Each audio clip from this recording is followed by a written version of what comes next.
Joining us right now to talk about the ruling on Prop 8, the ruling on DOMA, more specifically, is our next guest. And he is Dr. Albert Mohler Jr., president of the Southern Baptist Theological Seminary. Doctor, thank you so much for taking the time today, sir. It's great to be with you. Well, I appreciate it. Okay, your reaction, I mean, does the Supreme Court have any business in this in the first place? Well, insofar as a constitutional question arose to it, it could decide whether it was going to take this on or not. And as Justice Scalia said in his scathing dissent, evidently a majority of the justices of this court just couldn't wait to tell us what they think about same-sex marriage. No, the court did not have to take on these issues. It certainly decided to, and in deciding to, it knew it was going to change the course of history. How so? Well, the Proposition 8 case is not the big case today. The long-term impact is almost all going to be from the DOMA case. Back in 1996, as you know, both houses of Congress overwhelmingly adopted this law that did two things. It defined marriage for the federal government as exclusively the union of a man and a woman, and it stated that no state could be required to recognize a same-sex union that might be legal elsewhere. That second part stands. That wasn't even a part of the case, but the first part was struck down. And in striking it down, Justice Kennedy, writing for the majority, said that any law that would prevent or fail to recognize the legitimacy of same-sex marriage could be rooted only in bigotry, animus against homosexuality and homosexuals. Well, there's a moral revolution in one decision handed down on, as you see here, one Wednesday in June of 2013. History is different from this point onward. Well, you make a great point, and I'm glad you brought that up and I'm glad you brought up Scalia, because Scalia, in a scathing response, wrote in his opinion, he said that basically Kennedy was calling opponents of gay marriage enemies of the human race, and he went on to say how defending traditional marriage is not to condemn, demean, or humiliate those who would prefer other arrangements any more than to defend the Constitution of the United States is to condemn, demean, or humiliate other constitutions. And this is something, as I discussed with Tony Perkins and others during the course of this show, and Rick Santorum, this is something we've seen in the discourse from the left and the media, which is the left, labeling anyone who dare speak out against or question the right of gay marriage, so-called, as a homophobe or whatever. But I don't recall another case, and you're more astute in this than I, sir, where it's filtered into the court. Well, you can in one sense if you go back just 10 years to the case Lawrence v. Texas in 2003, in which guess who wrote the majority opinion in another 5-4 decision? Justice Kennedy. And guess who had a scathing dissent? Justice Scalia. And Scalia was right. 10 years ago, he said that in moralizing from the court, that the majority of the court, and Justice Kennedy in particular, had set it up so that same-sex marriage was inevitable. And Justice Scalia has now seen to be a prophet. He was absolutely right 10 years ago. And this moralizing from the court is putting the court on the side of the greatest relativizing of a human institution ever seen. And what will the fallout be? What will the ramifications be? And when we talk about this slippery slope, which I often talk about, and even, Sonia Sotomayor brought it up, although I think it was in the Prop 8 oral arguments, when she asked, where do we draw the line? What about polygamy? What about a brother and a sister? So where are we headed in your view, sir?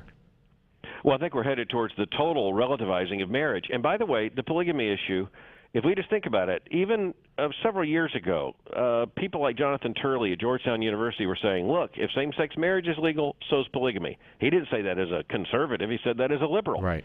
But now we see it, and it's embedded right in the decision handed down today. Justice Kennedy said two things. He said that the states have a sovereign right to define marriage. Well, that's not what we said to Utah when it entered the Union in the 19th century, is it? We said to Utah, you can't have marriage defined in terms of polygamy. You have to change your law, or you can't be a state and enter the Union. So Justice Kennedy turned that one on its head. And then he said, as we've already remarked, that animus against same-sex marriage is rooted in bigotry and thus violates the Constitution. So basically, Justice Kennedy said to anyone in a state that doesn't have legal same-sex marriage, you ought to sue. We're waiting for your lawsuit. And that's why. No, go ahead. I'm sorry. Yeah, that's why Justice Scalia said in language that I picked up on in my essay in response today, my commentary, we're just waiting for the other shoe to drop. That's exactly what Justice Scalia said. And we could, just as a side, we could see your essay exactly where, sir? At Albert Mohler, that's Mohler.com. Great. I'm glad you told us that. All right, now, along those lines, what does that mean for, first and foremost, we've already seen the attack on religious institutions with this administration through the birth control and other issues. What does this mean for churches or other religious institutions that say, I'm not going to perform gay marriage, and then someone does sue? Do you fear that these the churches might lose their tax-exempt status? Well, I'm not so much concerned that churches will lose tax-exempt status, but I think Christian institutions are in grave danger. And we don't have to wonder what it's going to look like. Just go to Massachusetts. Legalized same-sex marriage in 2007. The largest adoption agency, the most significant and venerable adoption agency in that state was Catholic Charities. Catholic Charities says we can't turn children over to same-sex couples, and the state said, then you got to go out of business. And so they did. Right. And you fear more of that. Oh, I don't only fear it. I mean, we can see it happening. I'm president of a seminary and a college. I know the kinds of challenges that are brought, and I think we're facing, as a Christian movement in America, and frankly, just any conservative institution is going to face a long period of having to fight for every liberty. What do you tell your followers? What do you tell people who will now turn to you and say, okay, what do we do? How do we combat this? How do we combat the label of homophobe and bigot, which has now been labeled on us by the Supreme Court? How do we fight back to try to change this? How do we protect the sanctity of the family and the fabric of our society? Well, those are good questions. The first thing I would say is get married and stay faithful in marriage, and raise your children to understand and appreciate and value marriage. Show the world what marriage is supposed to look like, and what it means for a man and a woman to come together in the covenant of marriage and be faithful to one another. But the second thing I would say is remember that elections have consequences. I guess the most frustrating person I face right now is someone who didn't vote in 2008 or 2012 or any time and then comes back to complain about this. Look, no one's born a Supreme Court justice. They get nominated by a president. No one's confirmed. No one confirms himself or herself. They're confirmed by the United States Senate. It matters who sits in those seats.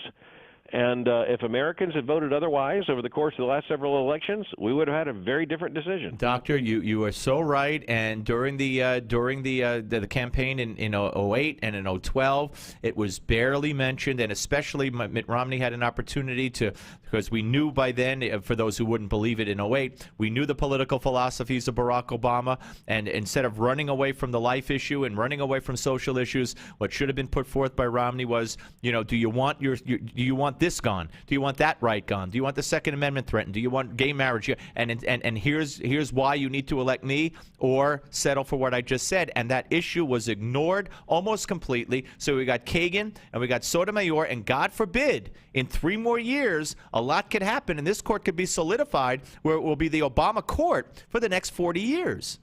Well, absolutely. Just consider the near miss that we had today in the decision on Proposition 8. Yeah. Had there been a shift of just one justice, you could have had in Proposition 8 a court declare a right to same-sex marriage coast to coast, analogous to Roe v. Wade in 1973. That didn't happen, but it was a lot closer than we would like to think. Well, listen, Doctor, I appreciate your time, and I appreciate your thoughts, and we will check you out and read you on your site. And thank you for coming on. I hope we speak again, sir.